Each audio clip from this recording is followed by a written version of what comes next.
వస్తున్నారు మన ముందుకి ఆర్థిక ఆధునిక దార్శనికులు, అకుంఠిత దీక్షాపరులు, రాష్ట్రాన్ని అన్ని రంగాల్లో అభివృద్ధి ప్రదంలో నడపాలన్న ఆకాంక్షతో ఎన్ని అవరోధాలు ఎదురైన వెన్ను చూపని వెనుకడుగేయని తీరులు 2047 స్వర్ణాంధ్రలో సుసంపన్నమైన ఆరోగ్యకరమైన ఆనందకరమైన రాష్ట్రాన్ని నెలకొల్పాలన్న సదాశయంతో స్వర్ణాంధ్ర 2047 విజన్ ను రూపొందించిన భవిష్యత్ దార్శనికుడు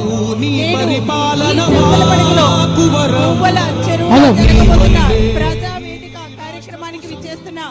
మన ప్రియతమ ముఖ్యమంత్రి వర్యులు ఓకే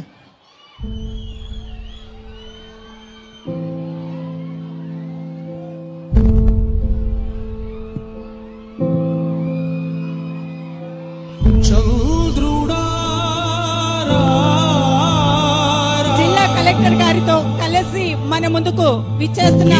మన